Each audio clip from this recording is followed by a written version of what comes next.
All right. My son, we just got to cut real quick. My son wants to talk a little bit about Timothy Spall was the perfect Peter Pettigrew.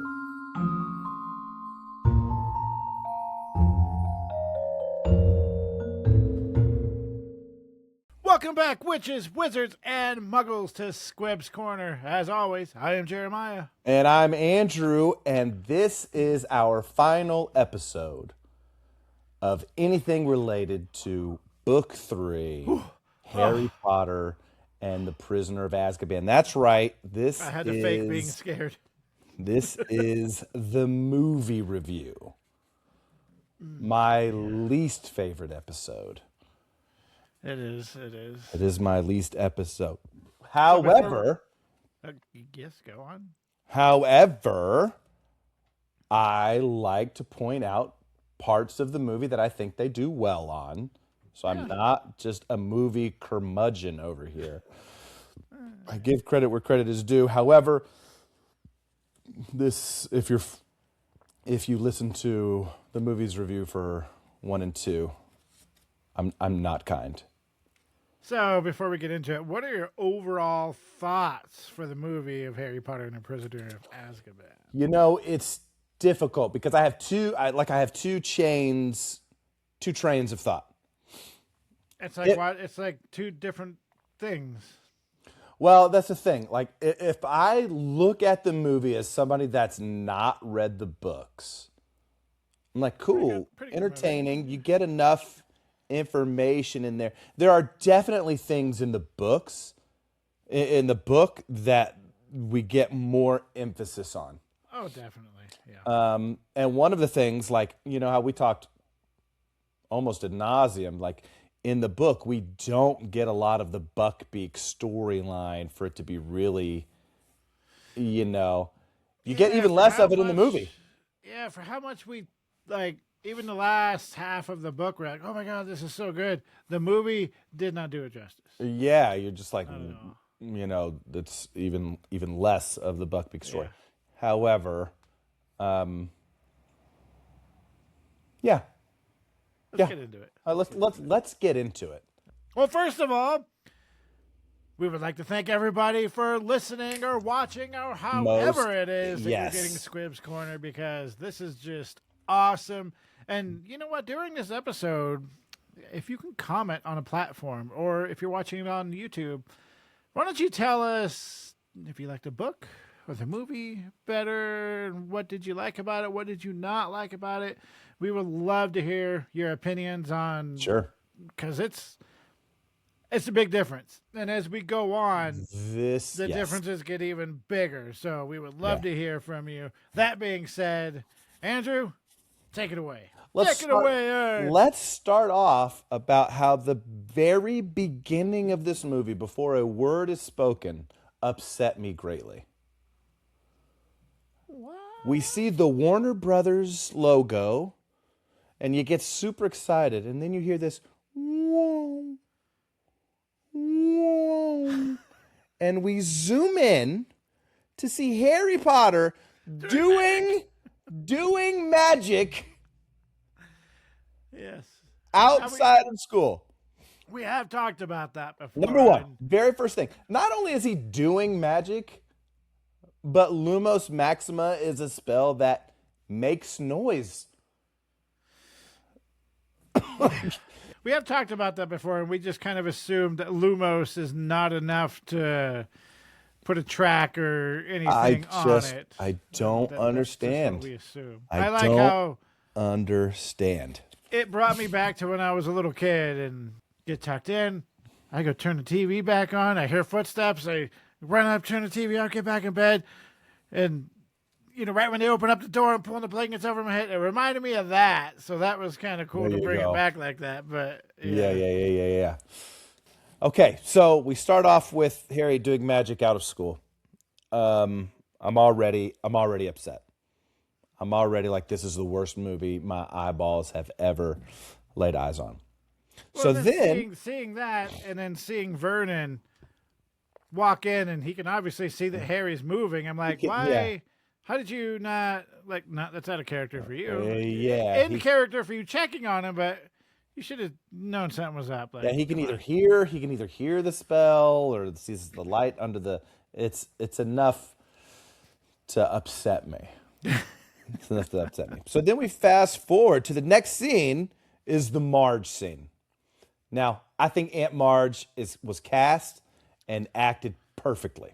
Well, she's the Miss Trunchbull from. She is Trunchbull. Yeah. That's right. She is Trunchbull, and I love that. They cut out a lot of her dialogue though, and I was like, "Oh, come on!" Like, well, and you also don't have her for a week. You only have her for that one meal, so I feel like that was rushed. Though she did say the very poking things. Yeah, right? She did, but she didn't have meal. Much dialogue to begin with. So to cut what little she had, that didn't make any sense to me. It didn't make sense to me. Now, right before that, I own the movies digitally, so I don't know, because you know how back in the day the DVDs had some scenes different, and then the streaming, and so I have mine purchased through Apple. Yeah, I have the DVDs, and then I stream this on Peacock. Yeah, and so this movie was well over 2 hours for me. Right after Aunt Marge gets there, she comes in and it's raining outside. She hands him the umbrella, and then Harry, like, it's just Harry and Uncle Vernon. And Harry's like, "Hey, I got this form that I need you to sign," and Uncle Vernon's like, "Maybe later. Maybe if you're on good behavior or whatever," and then walks away. Maybe later if you behave. Yeah, but it's like she does. Yeah, it's like, oh, you didn't even tell us what that was. We didn't get Harry's birthday. We didn't get his letter from Hogwarts. We don't know that. If you've only watched the movie, you don't know that there's an all wizarding town that the students get to go to. Well, I mean, we didn't recap, so that's good. Because we always say how much we don't like the recap, so it just goes straight into it, assuming we've seen movies 1 and 2. Yeah, but it doesn't give us any. I don't think it talks about Hogsmeade in season 1 and 2. I'm not sure. Yeah, we don't get it. Yeah, the Hogsmeade scenes were very rushed too. Yeah. Yeah, the Hogsmeade scene was rushed, but he's like, "Oh, I've got this letter. Can you sign it?" And like, what letter is it? It doesn't tell us what letter it is. Anyway, and I can get over the, we don't need to do his birthday, but like, give us some context of why that letter was important. Harry really wanted to go to Hogsmeade. Yeah. And so for that to not get signed. Anyway, so I feel like they rushed Marge. So anyway, so the scene, I think the scene is done great of Marge inflating and Vernon, and I love how Dudley just can't be bothered. Like he's watching the TV. There's a TV in the kitchen. Yeah, and there's a TV right when you go out the door. Yeah, he like can't be bothered. And so anyway, so she's floating away.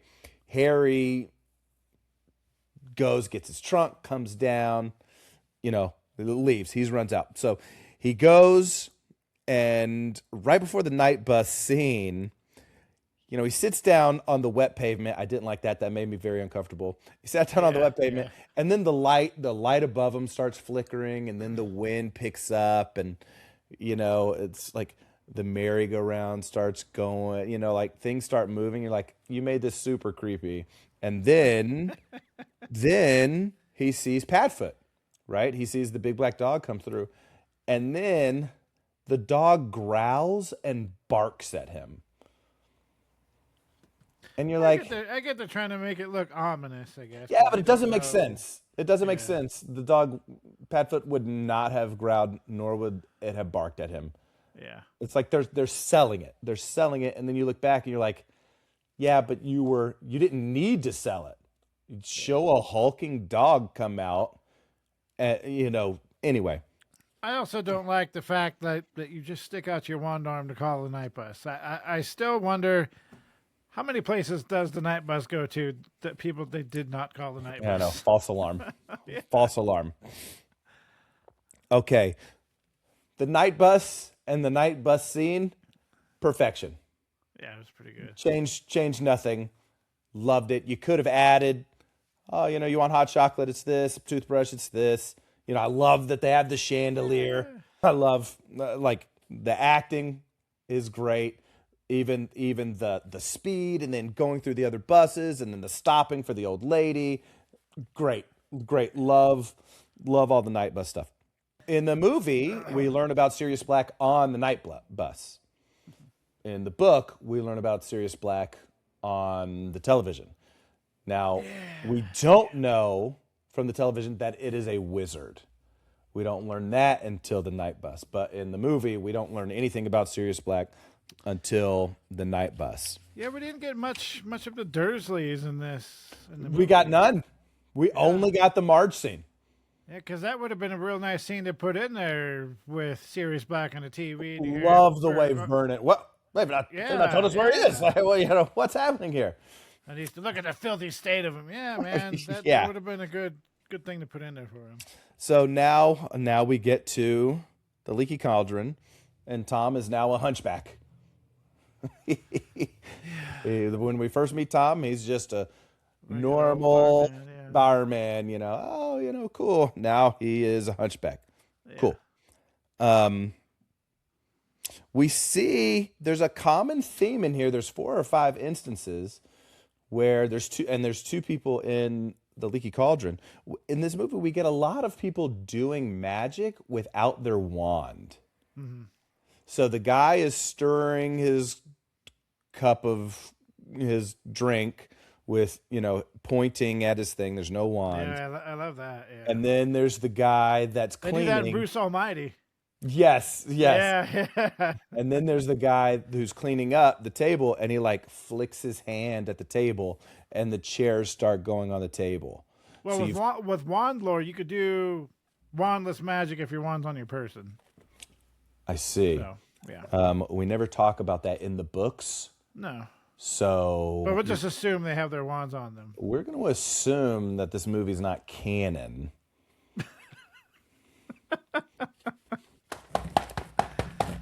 The Harry Potter movie, the original Harry Potter movies, he says, not canon, he says. They're not. The books are canon. The movies are trash. I mean that the best way possible. Okay, so magic without the wands. Okay, so Tom takes him to a room. Hedwig's already there. Cool. Cornelius is just staring out a window, and he's all business. He talks about, okay, the accidental magic reversal squad, we've got it taken care of. You're all good. Everything's fine, Harry. And then Harry's like, but I broke the law. Harry, shut up. Be quiet. Doesn't he, like in the book, doesn't he say you don't want to be expelled, right? Yeah. It's like Harry, come on. But this is the beginning. I don't even think we've mentioned it during the book review, but this is the beginning of like the special treatment for Harry Potter, at least from Cornelius Fudge. Yes, at least for the time being. Yeah, there's a lot. There's a lot that comes from that too. So yeah. Okay, so he's there in the Leaky Cauldron, and in the movie, he's like, I want you to stick to the Leaky Cauldron until you leave for Hogwarts tomorrow. And you're like, oh, wait a second. No, in the books, he had a couple weeks to go through Diagon Alley. And in the movie, it's like, nope, you're here for a night, and then you go to school tomorrow. So that's why I'm excited about the HBO series. It's not going to be rushed, or it's not supposed to be rushed. So yeah, it shouldn't feel rushed. Yeah. And there are some things that, there's little things that if they don't put in there, it's really no big deal. My thing is when you change things, I think it makes sense. Just unnecessarily. Yeah. Like just stick to the subject matter as much as you can. So all of his books are there. So we don't meet Florian Fortescue. We don't get to go to the bookstore. He doesn't go to Diagon Alley to see. We don't even know that there's a new broom. Yeah. We don't even know that. That would have been easy. Just a simple walk by. Oh, look at that broom. Yeah. And you know what's interesting? We don't get anything because we're about to meet Scabbers and Crookshanks. We're not there at Ilop's Emporium where Scabbers looks fine the whole movie. They don't ever mention anything about Scabbers being sick. We don't Crookshanks know. just kind of comes out of nowhere. Yeah, the very next morning, Harry walks out of his room and he sees a red cat chasing a mouse. Yeah. And you just think like, oh, this is, the inn. The housekeeping lady opens up the door. Something huge yells at her and closes the door. So you think this is, oh, the cat and the mouse are part of the thing. No, because then you immediately walk into Ron and Hermione arguing about keep that cat away from my rat. And that's the introduction to Crookshanks. Yeah, and that's like, okay, all of a sudden Hermione has a cat. Yeah. So then Arthur comes to Harry, and we get very little Molly. We get very little Arthur. We get very little. The scene with Arthur. I like the scene with Arthur. The scene with Arthur's great, but in this movie as a whole, we get very, very little Weasleys. Yeah. Ginny, I think, has one line. Obviously, we get the Marauders scene with Fred and George. Percy with the fat lady, and then like the you don't see Percy at all. You do not get the Weasleys very much in this movie at all. So Arthur tells Harry, he's like, "Hey Harry, Sirius lost everything because of you, and he wants to escape. Maybe if he finishes you off, that'll get Voldemort back," type deal. And it's like, very loosely, okay. And he also says, Arthur also says 13 years ago instead of 12 years ago. Good catch. I can forgive that. Yeah. I can forgive that. Didn't like it. So then we meet R.J. Lupin. So we're on the train, and then Molly is running through the crowd to give Ron Scabbers. Yeah. She gives him Scabbers, and she's like, "Don't lose him. Make sure you take care of him." Foreshadowing. Yeah. What did you think of Lupin in the movie? We don't get as much of a connection with Lupin as we do in the books. Great character still, but great scenes. Yeah, great scenes with Lupin, but no, I think you're right. We don't get the connection. He is sitting there. They don't really describe him. They just kind of mention that he's there.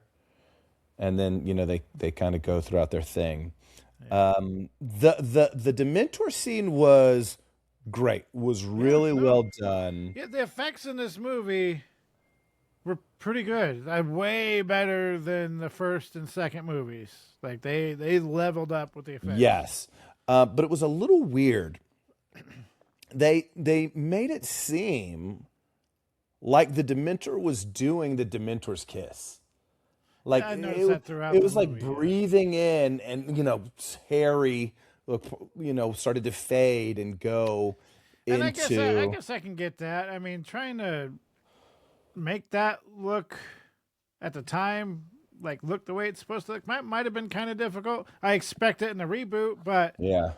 I mean, the book clearly describes as they lower their hood and do the Dementor's kiss. They never lower. Yeah, we never get that, and it seemed like he was kind of going after it.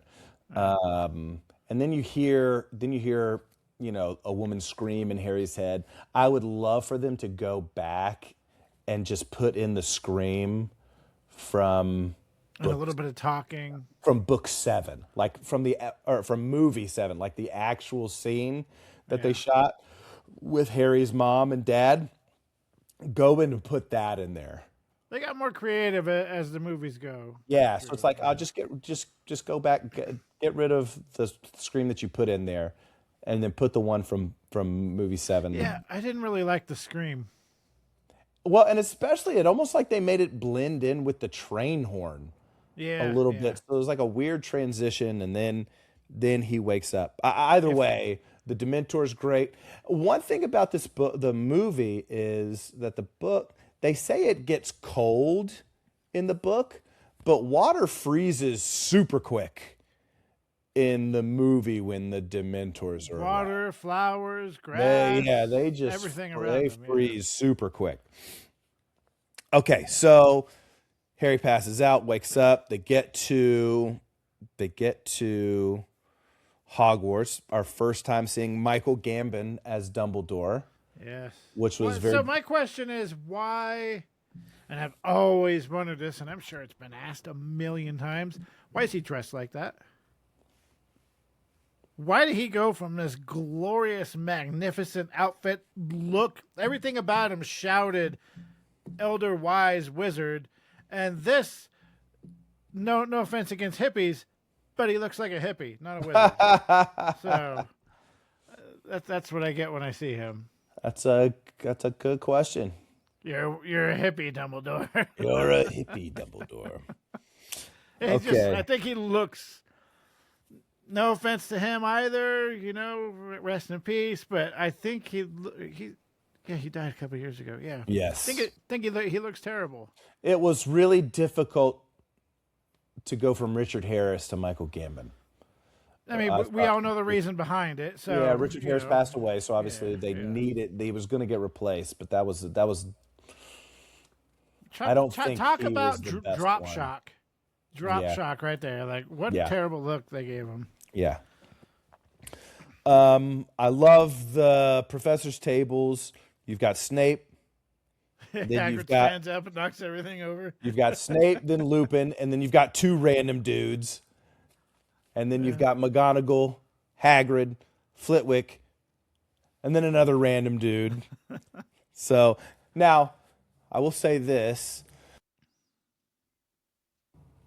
As somebody that's been a background and extra in movies, like I get super excited for those guys because it's hey, you're going to be right here. And it's like, oh, I'm going to be in that shot. I'm sitting right next to the professor. At this point, like, hey, you're going to be extra in the Harry Potter movie. What? Absolutely. Yeah. Absolutely. Do it. We're going to have you sit right over there.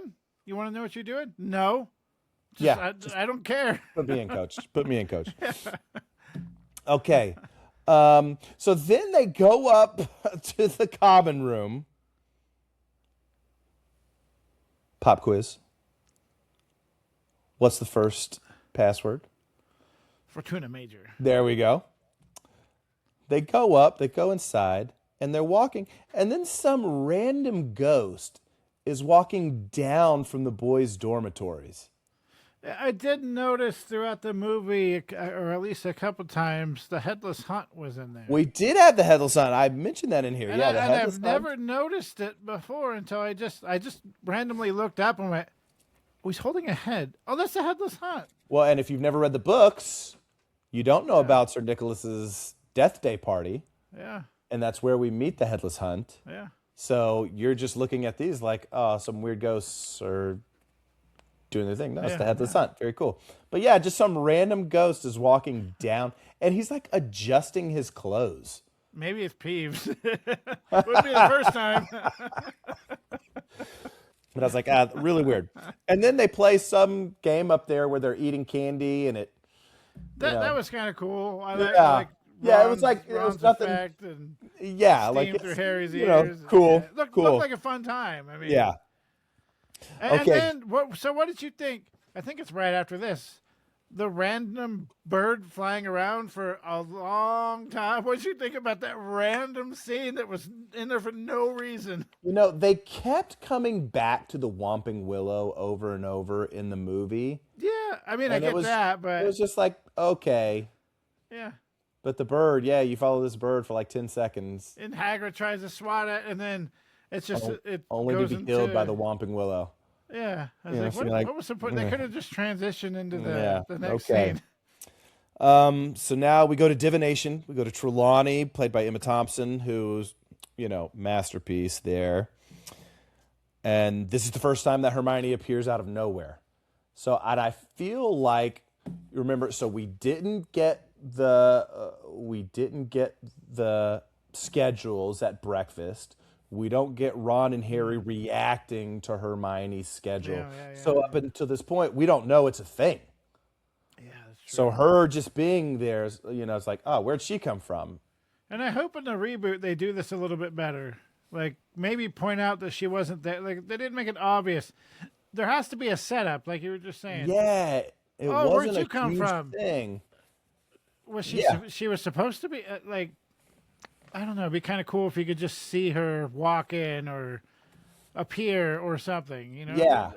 I don't know what they could do with it, but it'd be kind of neat. Well, they just need to do something more prevalent in the show, other than zoom out and go, Hermione, where'd you come from? That's not. Yeah.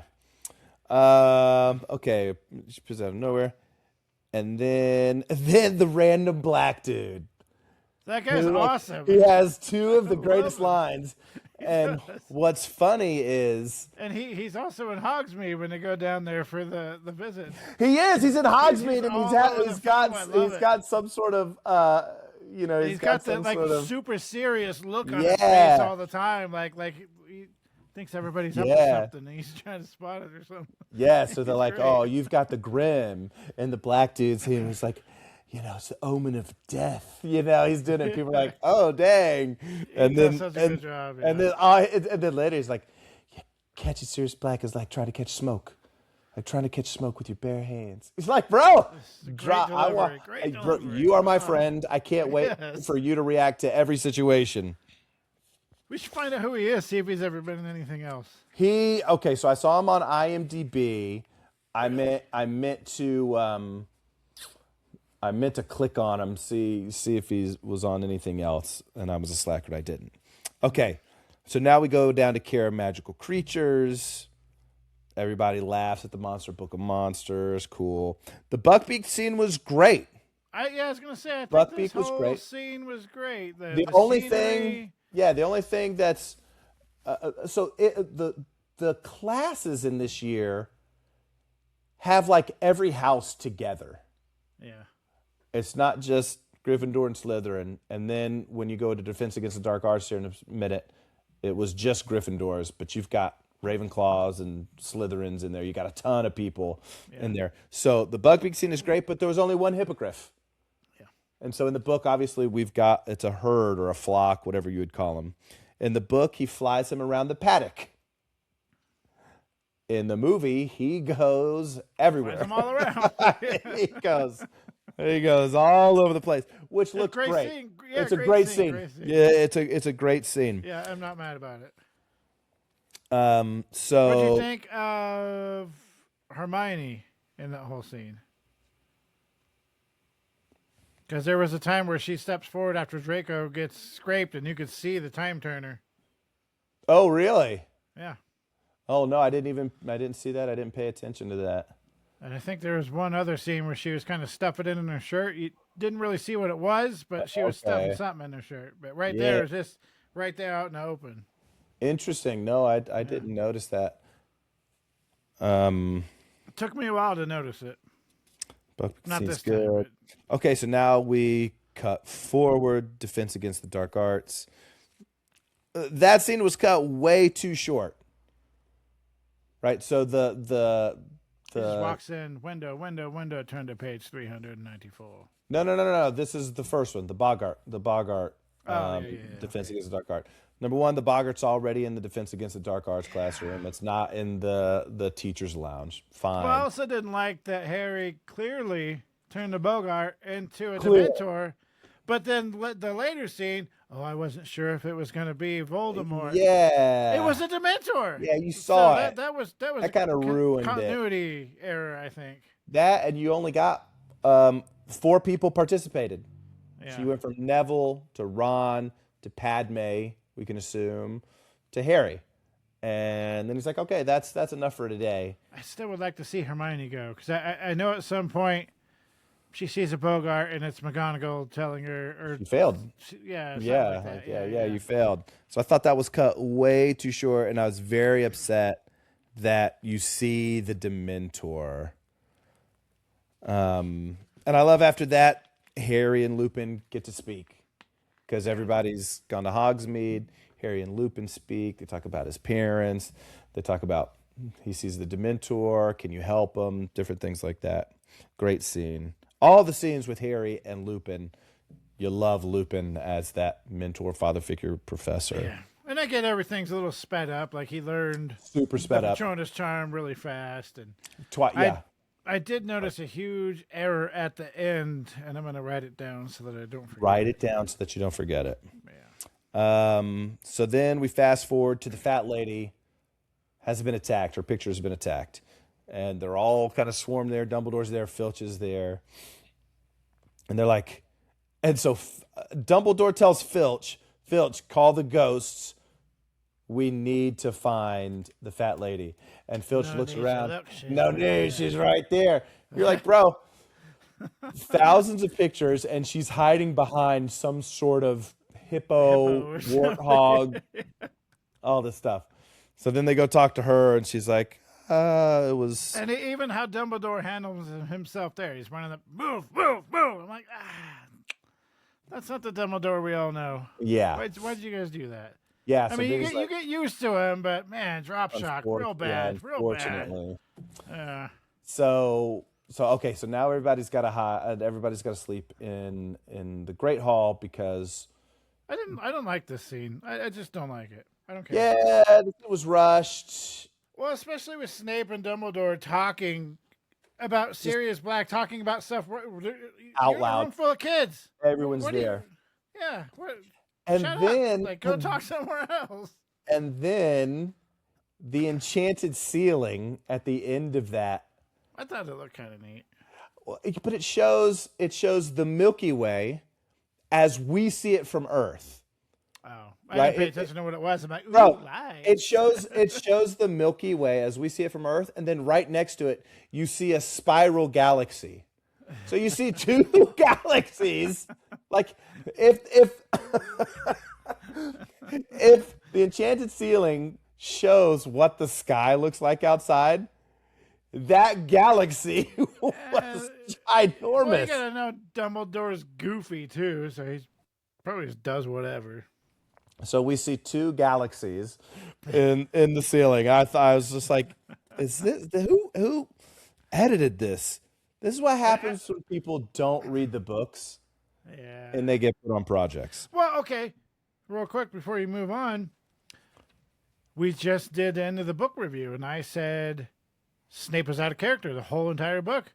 Not in the movie. Not in the movie. He was fine. And I write that down. He is more he wasn't controlled. Seen so much, but we see a lot of him later. We do not get a lot of Snape in this movie. But he was perfectly fine even in the Shrieking Shack. Even in the Shrieking Shack. That's Snape. Yeah. Okay, so then we go back to Defense Against the Dark Art, and now it's with Snape. And turn to page 394, epic. And then he's got some sort of magical projector that looks like it's 70 years old. And I'm like, well, it's supposed to look like that. Yeah, it's like, what is this? So, and that's when they talk about, in the movie, they talk about animagus. What's the difference between a werewolf and an animagus? And Hermione loses points because she answers the question. Yeah. Correct. 5 points from Gryffindor. Yeah. And Draco... She doesn't cry in this movie at all. Doesn't cry at all. And Draco sends Harry a note. Yeah. And it's like a drawing. Origami. Yeah, origami. And it's basically Harry getting hit by a bludger and getting beat up while playing Quidditch. So the movie says nothing about Gryffindor supposed to be playing Slytherin, but Slytherin backs out because of the weather and because of Draco. So Gryffindor's playing Hufflepuff, and their Seeker gets struck by lightning.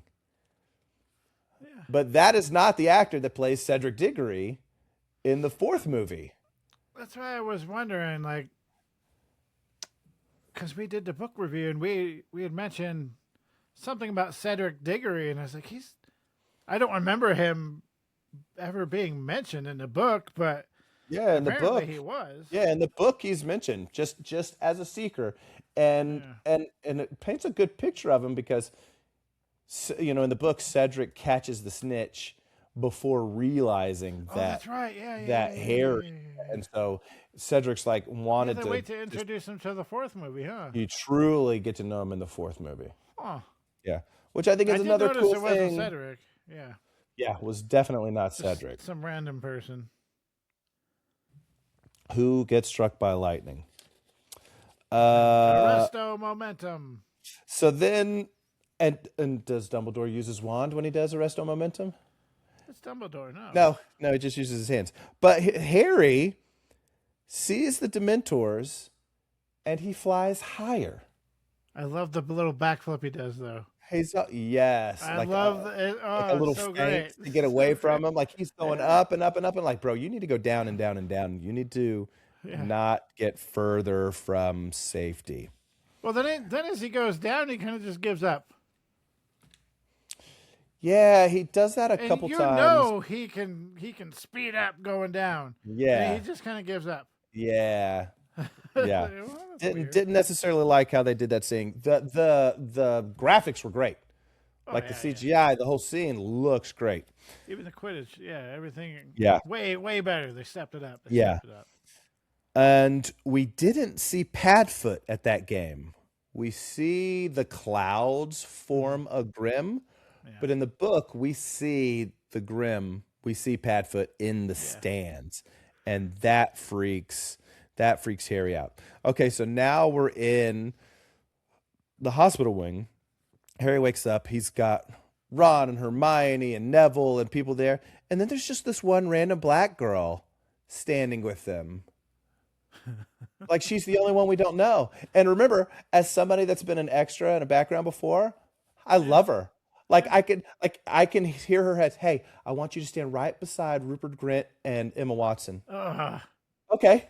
Yeah. Okay. Sure. And she doesn't overact at all. She just stands there and she's just got her face on. She's not like, oh no. She just nails it. She stands there and Emma moves and she steps aside and backs up a little bit, like she's not getting in the way, but she's just right there. And I can just imagine when she was in the theater when that film came out, and she's telling her friends, "Hey, wait! Here comes my scene. Just wait! Here comes my scene." And she's just there. She's just love random black girl. If you're listening to this, love you. You killed it. Okay, so then we see Harry and Lupin outside. I just want to shout out to how thorough we are. Random black, we didn't bother getting her name. Random black girl. we would have to there, because IMDb, I think it had 127 cast members. Yeah. And it doesn't always have their picture. So if they haven't been in a lot of stuff. She's like a no name also. Yeah. Now it did have the picture of the black kid that does the two great lines. It did have his picture. And he looks like himself, but older. So he has an updated headshot. So I assume he's doing some stuff. Okay. So Harry and Lupin are walking outside, and Lupin is walking with a cane. Yeah, I noticed that. Yeah, he is walking with a cane. That tells us sense. That does it? I think it does. Does it? Just transforming? I mean, one would assume that it takes a physical toll on the body. Yeah, the movie clearly points out that it takes a physical toll. Yeah, that takes a physical toll. See. Then fast forward, now it's wintertime. It's a Hogsmeade visit day. Harry is walking in the snow with the invisibility cloak on, and he's walking right towards the twins. Like you can see. Yeah, I didn't like that because he has footprints. So no matter where he goes, invisible or not, there's his footprints right there. He didn't even try. And the twins don't know that Harry has an invisibility cloak. This is not common knowledge. Ron and Hermione know that he has an invisibility cloak. They have not told anybody else in the books. So the twins should not even know that Harry has an invisibility cloak. Anyway, so they're like, we see footsteps. We see footsteps. Let's drag this person away. Oh, it's Harry. So they give him the Marauders map, which is cool. They explain it. Super exciting. And then I paused it to see if I could read any of the names on it. And some of them are super small, but Newt Scamanders. Yeah. And that scene is big enough that I that wish you can they would have gave it a little bit more time for him to look at it and go, wait a minute, this is Hogwarts. Because he looks at it for like 2 seconds and goes, wait a minute, this is Hogwarts. Yeah. I'm like, there's no way I would have known that was Hogwarts looking for 2 seconds. Yeah. I would have went, what is this? Wait Especially he doesn't even unfold the thing the whole time. The Marauders map in the opens movie the middle of it. gets big. Oh, I had it at some point, and it's pretty big. Yeah. Yeah. Okay, Marauders map, cool. I love how. So it changes this scene. It changes a lot about this. So Hermione and Ron are at the Shrieking Shack, and they're kind of weird with each other. Almost like they don't know how to act without Harry there, yeah. With just themselves, alone. They don't know how to act. Well, then Hermione goes, do you want to get closer to the Shrieking? I'm like, what? And Ron is like, you're right in front of the fence. That's Ron is like, no. Yeah, no. So then Weaselby. Yeah, Weaselby. So then you get Draco. We have a different actor for Crabbe. Crabbe's there sometimes, and then sometimes he's not. Then it's this other kid just kind of pops up. And that other guy, if you watched Game of Thrones, that other guy's a prevalent part in the very first episode of Game of Thrones.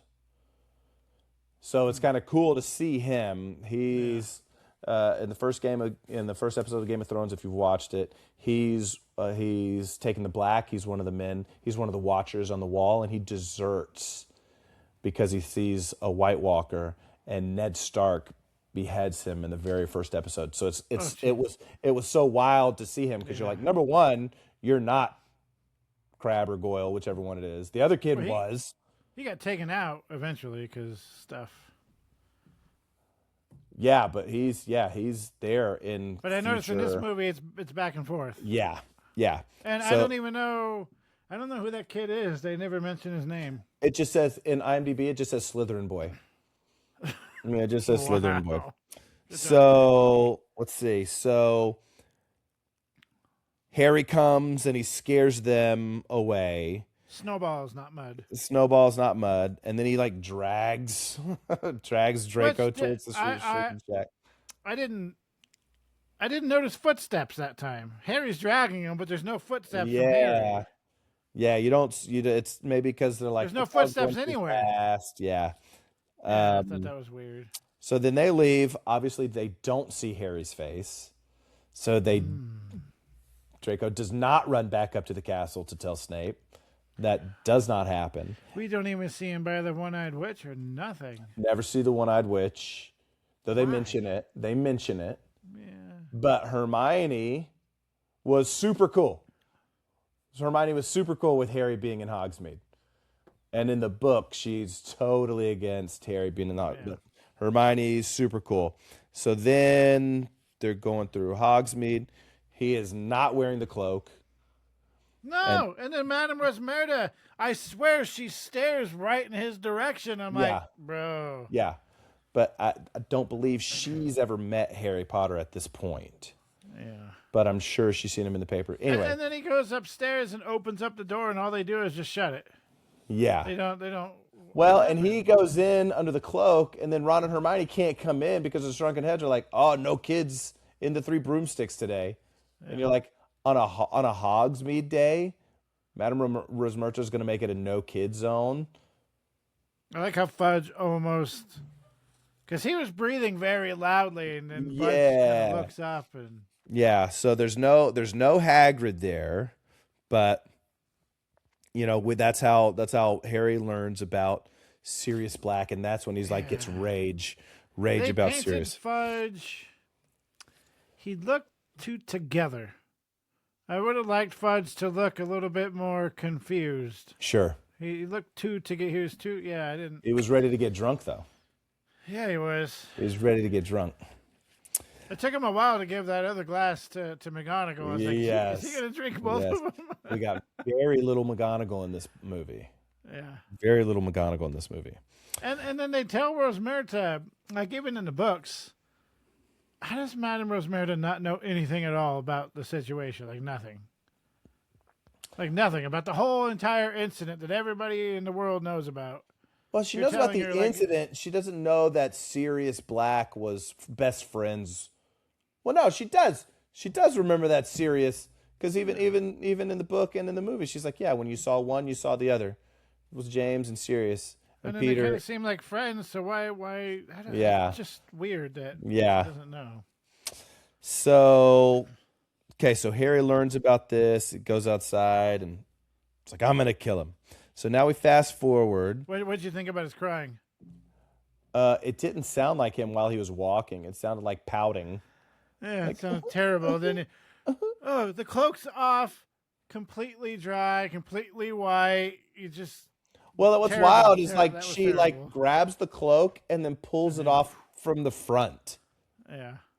Which was weird. I was like, is that how cloaks work? I thought like you take the hood off and then take it off like a poncho type deal. I don't know. I've never worn an official cloak, so I can't speak to that. So I've never worn an invisibility cloak. Yeah. So not my expertise. So now we fast forward to Harry and Lupin's private lessons. And Lupin unlocks the trunk with a wave of his hand.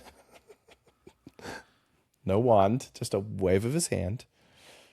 And Harry gets it on his second try. And then he's like, I think I'm done for today. Yeah. Bro. In the book, he's like, no, I want to keep going. Keep going. Let's keep going. Like, he gets it. And he gets a strong one on his second one. Yeah. He gets a strong one. I don't like how the chocolate isn't explained. The chocolate, I don't think it's ever explained, even in the books, that here, this will help. But why? Why would it help? I'm just supposed to eat this? Magic. For no reason? Magic. Magic makes you, or chocolate makes you happy. Yeah. Chocolate makes you happy. Okay, hold on. Holding. We're talking about chocolate. What's your favorite M&M? Peanut. My guy! There's a reason why you're my co-host. I mean, that's an easy answer. Yeah, I mean, except for your floppy bacon. That I'd be like, hey, if I was at your house, I'd be like, so floppy. You're gonna finish. Where's your microwave so I can at least nuke this a little bit longer? So floppy. Are you the guy that just? My stepdad does this. So take it out of the package and just throw it in the pan. I'm like, no. You got to line them up. No, you got to separate. You got to separate right. them. Yeah, you got to separate them.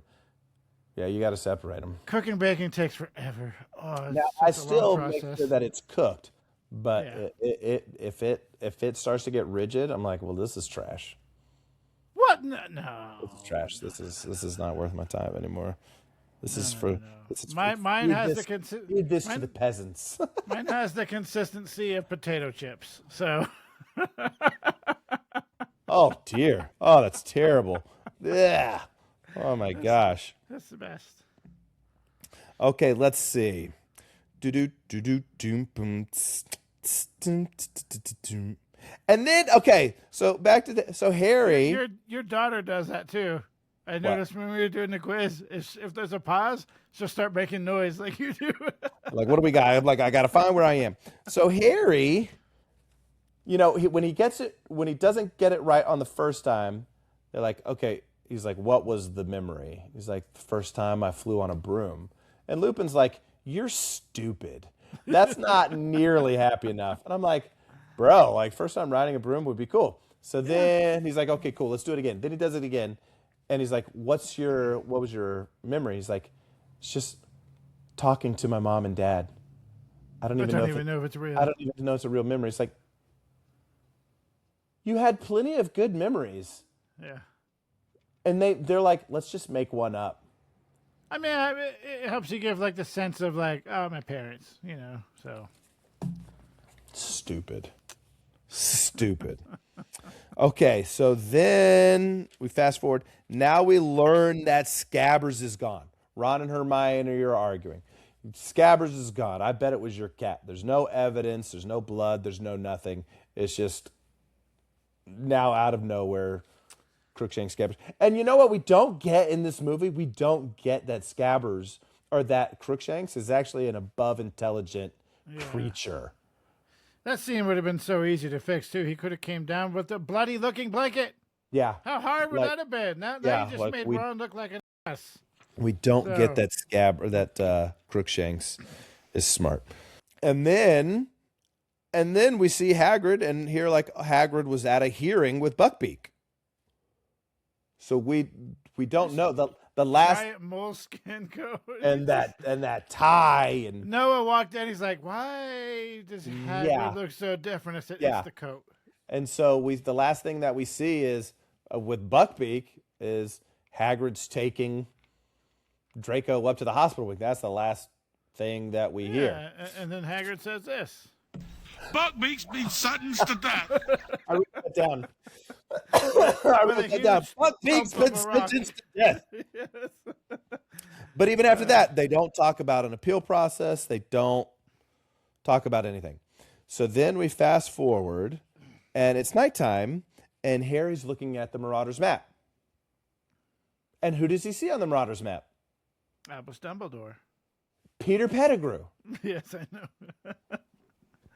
He probably does see Dumbledore. It was real suspenseful, too. And then they could have at least shown the rat running around, but they...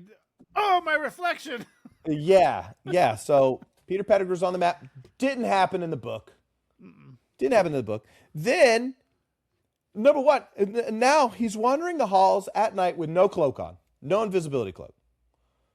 I hate it so much. No invisibility cloak. And it puts the scenes out of order, too. Puts the scenes out of order. And now Harry sees that Snape is around the corner. That had to have been a setup. Like, how can we get Harry in the corridors to meet up with Snape? And he doesn't even try to get away. He's just like, I saw mischief man of Knox. And then he just stands there.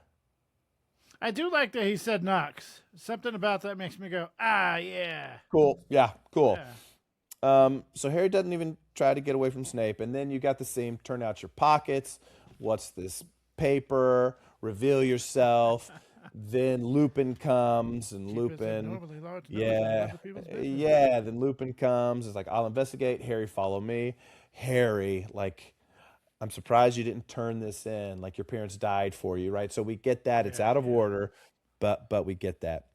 Then we get to maybe my favorite line in the whole movie. And I did not remember this scene ever taking place. So they're back in divination, and they're doing crystal balls. So it's Harry, Ron, and Hermione. Oh, yes. And Trelawney comes over, and Hermione's like, oh, can I try? And Trelawney's like, yes, to a girl. What do you see? She just starts guessing. She goes, the Grim, probably. The Grim, probably. And that's when Trelawney... It's so good. That's when Trelawney's like, girl, from the moment you walked in here, I knew you didn't have the eye. She grabs her hand. She's like, look, right here. And then Trelawney drops this banger. You may be young in years, but the heart that beats beneath your bosom is as shriveled as an old maid's. Your soul is dry as the pages of the books to which you so desperately cleave. I love it. Yeah, that's great.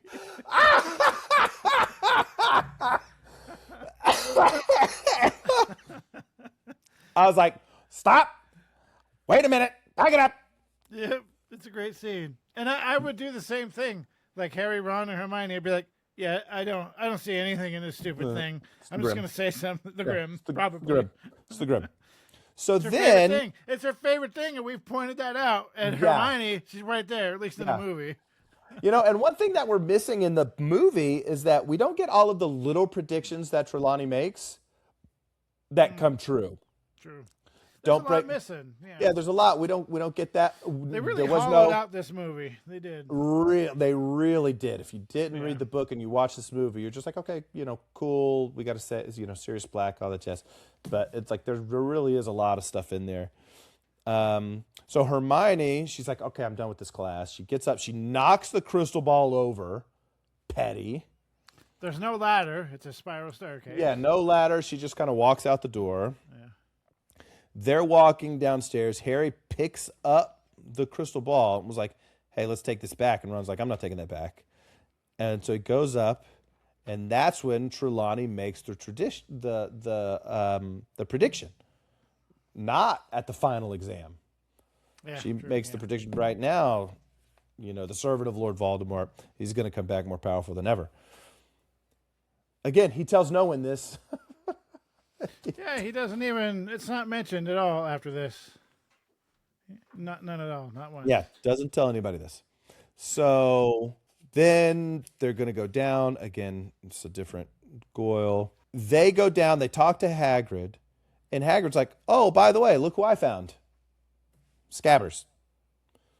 Hermione didn't find him in an empty milk jug or in a milk jug. Hagrid's just like, oh, look who I got. And then they got rocks being thrown at him. Did not happen in the books. I see why they did it in the movies, but didn't happen in the books. So Hermione and Ron. Okay, so they're making their way back up to the castle. Ron gets bit by Scabbers. Scabbers drops down. Ron runs after Scabbers. Here comes Padfoot. He latches onto Ron, drags him beneath the Whomping Willow. No snap of the leg. No snap of the leg. Thank you. I'm grateful that I didn't have to. Is it insinuated that his leg, because it's up in the air? No, it's just bit. Like it's insinuated that it got bit hard by Padfoot. Okay. And so anyway, so then Harry and Ron, we don't, or Harry and Hermione, we don't see. Hey, you've been paying attention to social media, huh? Yeah.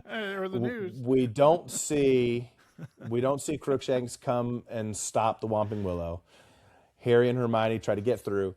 Hermione ends up riding a branch/vine type thing of the Whomping Willow. See, I was talking about this scene, and I wanted to get your thoughts on it. He comes through. She grabs Harry's shirt with one hand. And then he goes, ooh, yeah. Very cartoony. She is holding on to Harry with one hand and holding on to the Whomping Willow with another hand. And then they get close to the base, and she throws Harry into the base. Yeah. So not only is Hermione the cleverest witch of her age, she's also roided up. She can hold a 13-year-old with her left arm or right arm, who knows. Anyway, so then she gets in there. We get a glimpse of how bad Harry's vision is in that scene. Yes, yeah. He's got the glasses off and he moves really slow. I do like that they put that in there. He moves really slow, being so close to those branches. Yeah. Okay, so let's see. They go in there, they run in, they're like, Ron, are you okay? Ron clearly points, behind you, it was a trap. So what do Harry and Hermione do? They look down at the ground and they turn around and look at, so they see the paws and then just footprints. They don't turn around and look, they look down and it's like, he clearly pointed. He's right there behind you. I noticed that in like TV shows and movies and stuff. They're going down the stairs and there's all kinds of stuff going on. They're like, what are you trying to show us? Well, look. Oh. Yeah. You didn't see that as you were going down the stairs? Right there. Yeah. Okay. Let's see. Ron points behind them. Cool. It happens pretty fast. They start fighting. Lupin comes in. Then Snape comes in. And like you said, Snape seems much more sane. Yeah, calm, cool, collected. In the movie. He does say, like, oh, I was glad that it was me. I assumed that you were working together. No invisibility cloak. There's no invisibility cloak at all in the scene. And nobody interrupts them, like, because they really haven't gotten much out of Sirius and Lupin before this point. Yeah, there wasn't a lot of dialogue. When Snape comes in, there's nothing to be like, hey, Snape, hold on. They were about to divulge to us. No, all we know is that Sirius is ready to kill. That's all we know at this point. So we've got there are 3 instances of Expelliarmus in this scene. First from Lupin, Expelliarmus. Take that wand, great. Then from Snape, Expelliarmus. I'll take that wand. And then Harry, Expelliarmus. Blast Snape across the room. They sort of kept true to because that happened in the books, but it was 3 of them. Because 3 wands, right? I get 3 wands, but him going Expelliarmus and then Snape is just launched into a wall. Like, what does this spell do, people? Okay. Timothy Spall was the perfect Peter Pettigrew. Yeah, he was so good. So good. From the transformation to just like a slime ball of a character. Yeah. Perfect. Yeah. Well, that brings me to it. Like, how did you think like the characters were? Like I think every single character they're perfect. Yeah. I don't see one unbelievable character that I'm like, nah, that didn't work. Nope. All the way yeah. from Marge to Lupin to Sirius to Peter. They're all cast. I don't know if they're cast perfectly or if they're just. They did a great job. They did a great job. And I think he even had the buck teeth. Like he looked like Peter, a rat in the you have to give a transformation. nod. You have to give a huge nod to makeup and costume. Like they put because he's perfect. He's been in some great things. One of my favorite movies is The Last Samurai with Tom Cruise. Sweeney Todd, he's in that. He's in Sweeney Todd as well. I mean, he's been in some. He's an amazing actor.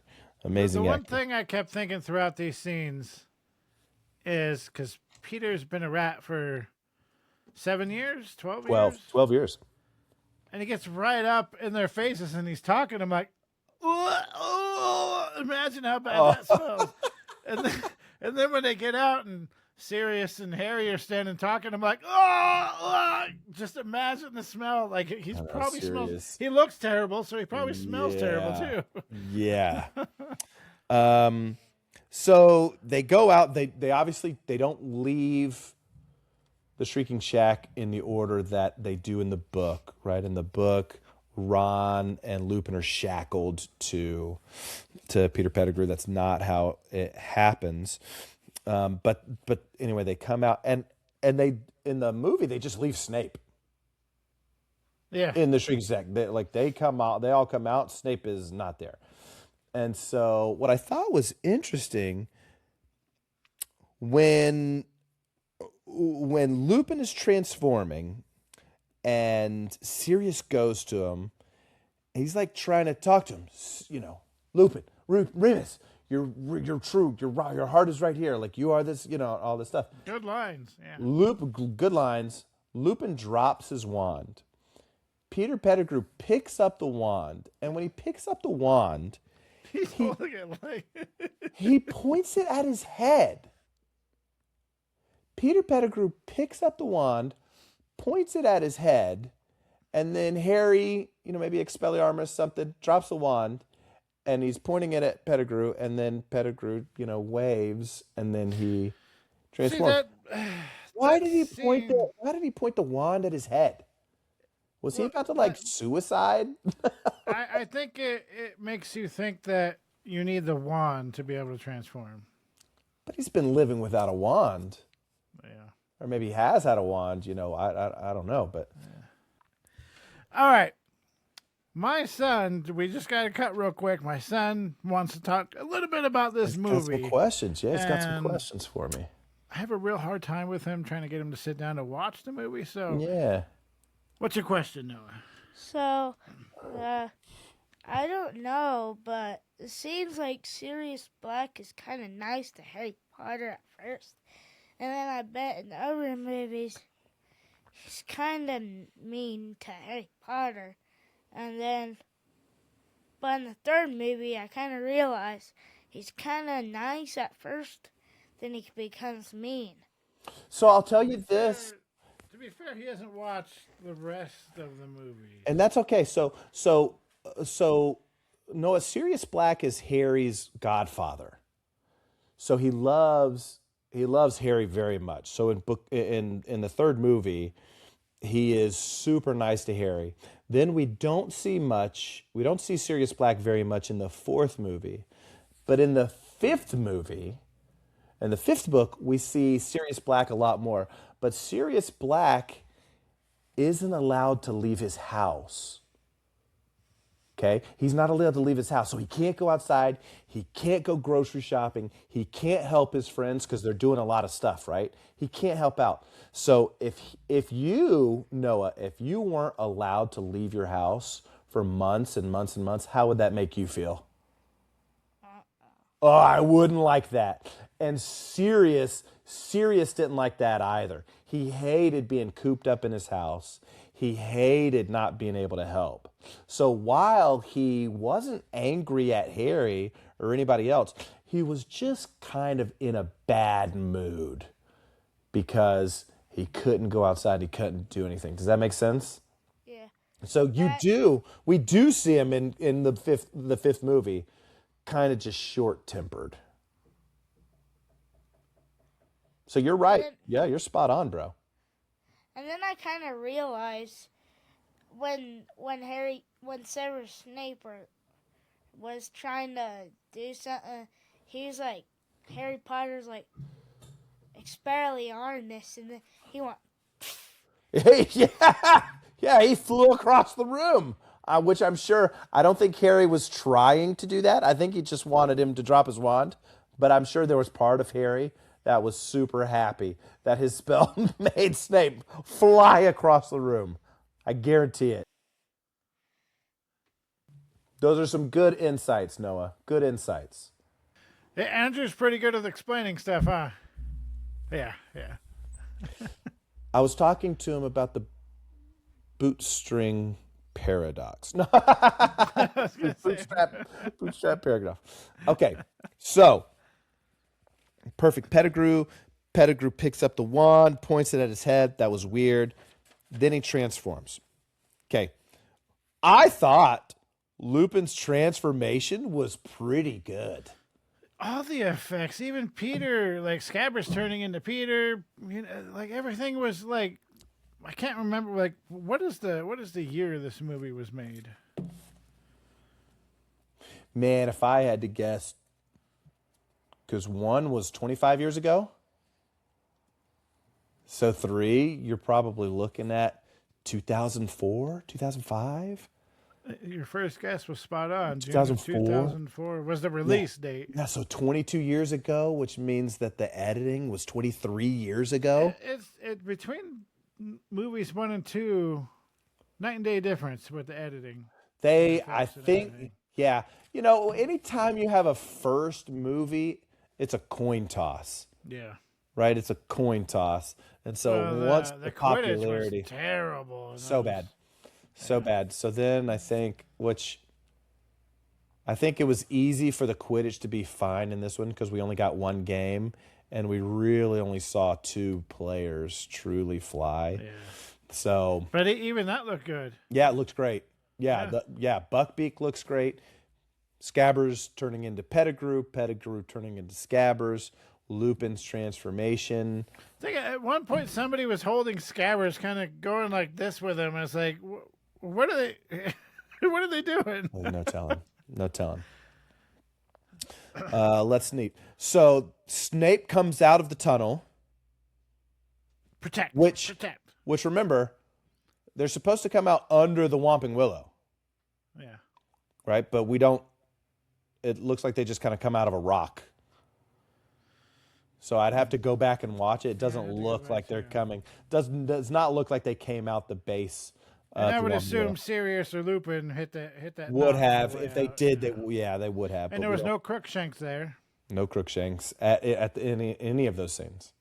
He's hardly in the movie at all. Any of those scenes. So Snape comes. He looks at the kids. He's upset. Then Lupin growls, roars. Snape turns around, and what does he do? Protect. He protects the kids. Thought that was a really cool, really telling thing for Snape. Yeah. Obviously, it didn't happen in the book, but I thought that it was cool that they did that in the movie. So Harry goes after Lupin and Sirius because they're fighting. He hears Sirius yelping. Harry has a wand in his hand, so he throws a rock at Lupin. Wand in his hand to do magic, and he throws a rock at Lupin. At a werewolf. That wouldn't be the first time Harry just picked something up and threw it at something. So, remember when he fought the troll and just stuck his wand up his nose? Did you ever see Disney's animated Hercules? Yeah. So a line that I quote a lot. They've trained, and then Phil is like, let's go. It's time for you to become a hero.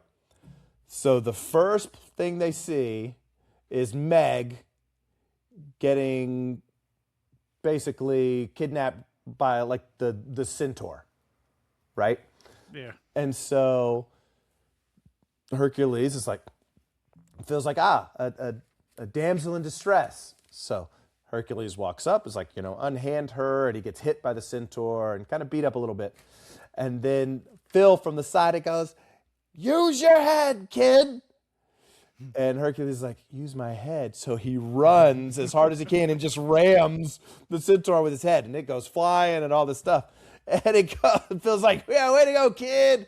Not bad. Not what I had in mind, but not bad. I use that line quite a bit. Yeah. Way to go.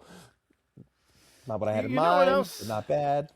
You know what else we don't get? And I can't remember the order. I think it's supposed to come up right after this, and it doesn't. There's no hospital wing. There's no Snape saying that they are under a spell. There's a hospital wing. Yeah. There's a hospital wing. Yeah, there is. But there's no Snape. No Snape and Fudge. Yeah, nope. No Snape and Fudge. That's because that really plays to Snape's character too, and that's a big miss. It's a big miss. Yep. So and it would have been more of an opportunity to see Fudge. I mean, he's the Minister for Magic. You want to put him in when you can. Yeah. So Harry throws the rock at Lupin. Lupin's coming after him. Then we hear somebody make a werewolf call. Yeah. Now, in the movie, I don't think this is in the book. In the movie, Snape is asking, about werewolves and animagus, and one of the things Hermione says is werewolves respond to their own call. And, the werewolf call. So she, you hear this werewolf thing, and then Lupin goes. Well, now Sirius is so injured, he turns back into a man, and he falls down the hill. That's when Harry runs down there. Harry runs down there beside the lake. You assume he rolled all the way down that hill. I mean, when they show Harry running to it, like that's a big thing.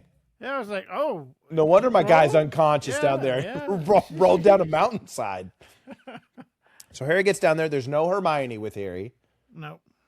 So Harry gets down there, and it's Sirius at the lake. The presence of the Dementors, I talked about this, freezes the water super quickly. And then Harry actually is able to make a strong Patronus. Yeah. Because in the book, the Dementor just kind of slides his Patronus, kind of swipes it away.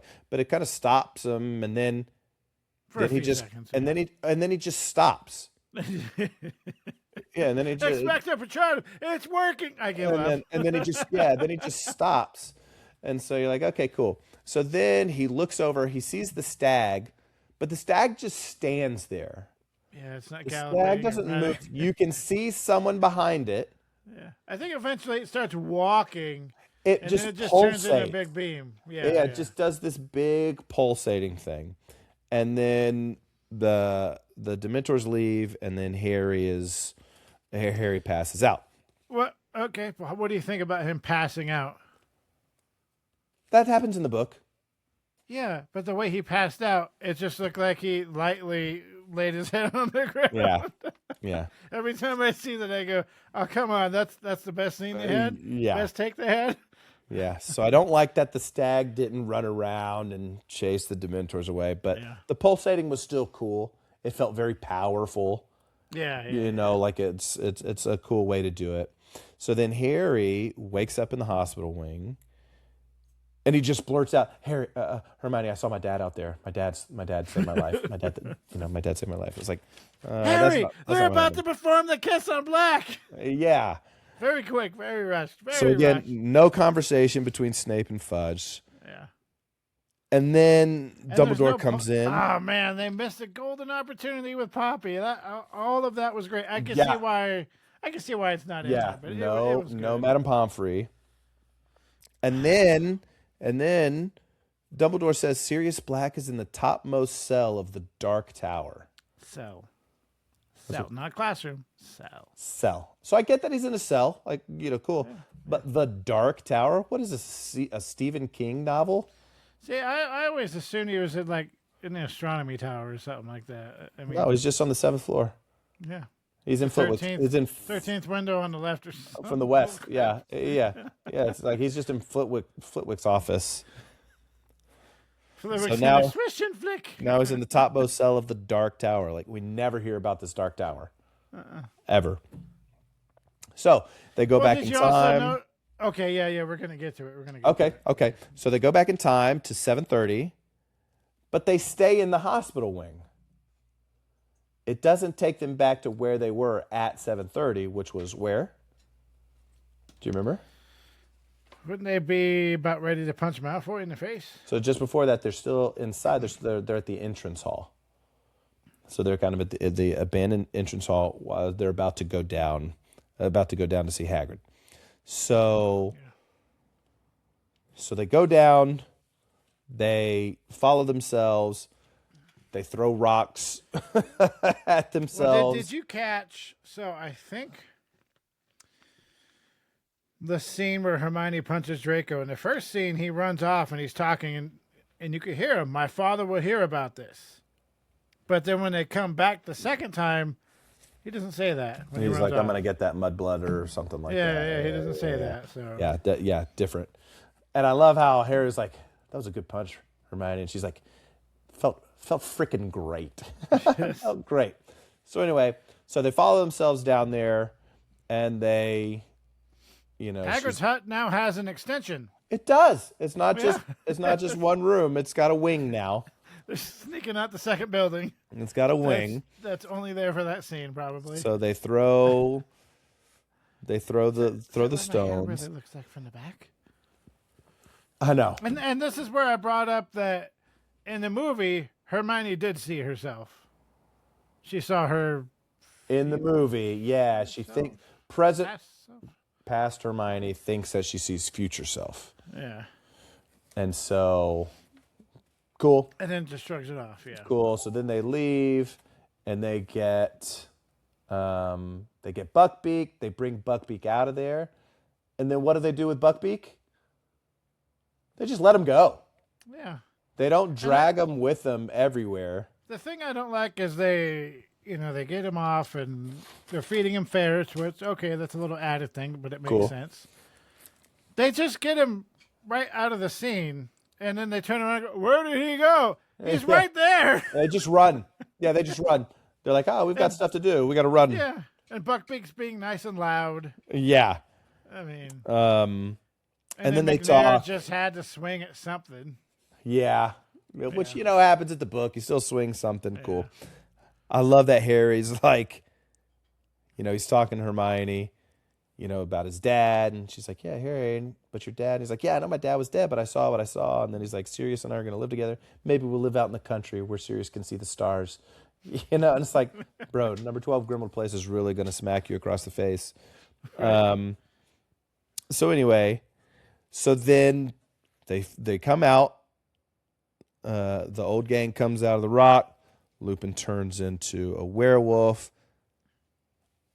Hermione sees that Lupin is about to come towards Harry, so she does the werewolf call to save Harry's life. Cool. Neither one of them, Harry nor Hermione, have their wands out during this werewolf coming after them scene. Neither one of them have wands out. Not only do neither one of them have wands out, when they start to get cornered by the werewolf's about to rear up and get them, Harry and Hermione just cower there and are ready. They've accepted their fate. Did you notice how much hand-holding there was between Harry and Hermione in this movie? I loved to see it. Yeah, there's a lot, though, a lot. I will die on the hill that Harry and Hermione should have ended up together. Yeah. I will die on that hill. So anyway, so then, though this doesn't happen in the book because they changed a lot of things in the movie,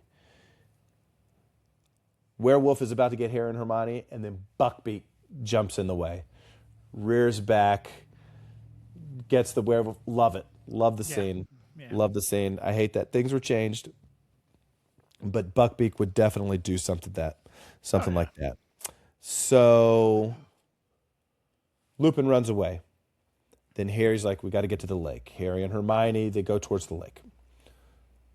Oh my gosh, this is when my dad's about to step out. And Hermione's like, Harry, no one's coming. So then he jumps out and yells, Expecto Patronum. And then you get this bright, super bright light come from his wand. Now, if you watch the movie closely, because I watched it a few times, you see like a stag form pulse out of the wand, but you never see a stag come out of the wand. I was gonna ask you, what's missing from that scene? We do not get the stag.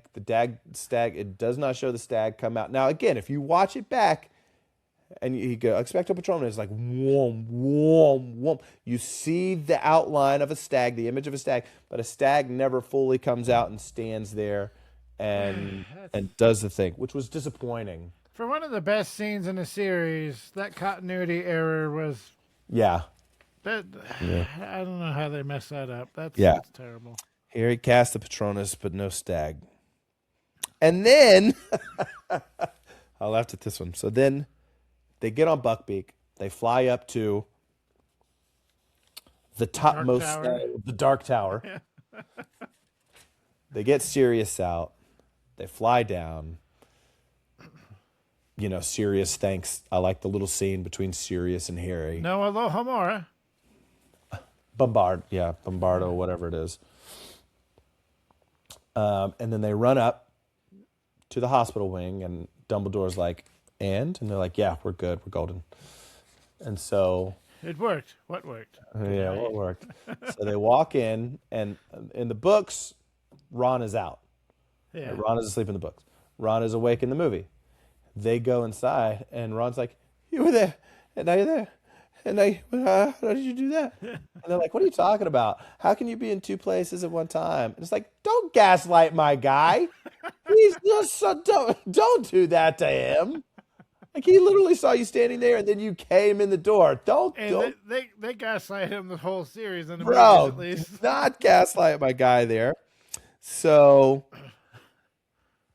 there's no. I dislike there was no Dumbledore and Harry conversation at the end of the book. Mm-mm. Harry goes to see Lupin. Dumbledore isn't there either. Lupin packs up. You know, he's leaving. Which we see quite a bit of magic right there, too. We see quite a bit of magic there, and you see all of his books, and he gives the Marauder's map back, and you're like, okay, cool, I love that. And then at the very end of the movie, Harry receives the firebolt. And this is the first time that we even learn about a firebolt. This is... you know, the first time. I mean, it didn't change the story, but no, it kind of it changed, just left. like, it was a plot to the story. Like, that was the whole thing in the book, and yeah, we don't see a lot of disagreements between Harry, Ron, and Hermione in the movies. No, there's a lot in they argue a lot in the books. And in the movie, they argue twice about Crookshanks and Scabbers. But nothing really comes of it. And then nothing comes of it. They don't hate each other. They don't ignore each other. They even leave together to go to Hogsmeade when Harry can't go that first day. Yeah. So it's like, you know, we just miss a lot of things. You know, Hermione spent so much time being ignored by Harry and Ron, helping Hagrid. Yeah. And Ron even helped with Hagrid. Being behind on all of her classes. We don't get an overworked Hermione. We don't get a stressed Hermione. Like, it's just not part of the thing. Like, so many things were kept out that you're just like, oh, well, I mean... I never noticed how much was kept out till we did the book review. Immediately followed up by this movie review. So yeah. Like, wow. Yeah, so, and that's one of the things, while again, I don't think we need a Harry Potter reboot, recast, anything like that, but if you're going to do it right. Make it look amazing, and then give us our story. if there's 8 to 10 episodes for Prisoner of Azkaban, Hermione at least once an episode needs to show up out of nowhere, miss a class, right? And she needs to miss charms. She needs to be behind a pile of books. Yeah. Like, you have an entire chapter that's called Hermione's Secret. They shouldn't leave anything out. They shouldn't. If anything, they should add stuff, which people are, oh, don't add stuff. No, there's stuff there that's insinuated. You can now include that. So yeah, I'm cool with creative liberties. Yeah. To give us more of the Wizarding world, not at the cost of the original story. Yeah, just don't derail from the original story. Yeah, don't. Or deviate. Yeah. Yeah. Well, everybody, that's it. We did it. Harry Potter and the Prisoner of Azkaban. We did it. So let's go ahead and rate the first 3 films from best to worst, just like we did with the books. I would say that movie 1, movie 2, and movie 3 were the worst. So I'm going to be realistic and say, as far as like editing and effects and everything goes, number 3 hands down the best. Yeah, obviously. But then, I feel like I have to put, Harry Potter and the Sorcerer's Stone first because we introduced the Harry Potter. So. Same order as the book. So we get the Sorcerer's Stone, Prisoner of Azkaban, and Chamber of Secrets. Which this order can easily be 3, 1, 2 as well. So, but as we go, it just gets better and better. But we're not there yet. So thank you, everybody, for listening to us. Like, share, subscribe, wherever you're listening. And again, did you like the book better? Did you like the movie better? If you like the movie better, why? Join us next episode when we're going to crack open Harry Potter and the Goblet of Fire. Let's see here. What are you looking up? No, yeah. Join us next time for Chapter 1, The Riddle House of Book 4, Harry Potter and the Goblet of Fire. So we get right into it. Ooh. Right into it. It starts out with that, and then we go to the Dursleys? Yeah, because he wakes up, because you get everything that happens with Frank and the riddles and the little town. Ooh. Yeah. I can't wait. Yeah. All right, everybody. Hopefully you're as excited as we are. Andrew, go ahead and sign us out. Well, there we go. Squib's Corner is hosted by Jeremiah Lobot and co-host by Andrew Beecham. We would love to hear from you, so drop us a rate and review, to inquire about being a guest and for questions and comments, or to just give us your Harry Potter story. Email us at squibscorner@gmail.com. To watch Harry Potter merch unboxings, follow my YouTube, @KillPotterGuy. Lastly, you can leave us a voice memo and follow us on Instagram @Squibs Corner Podcast.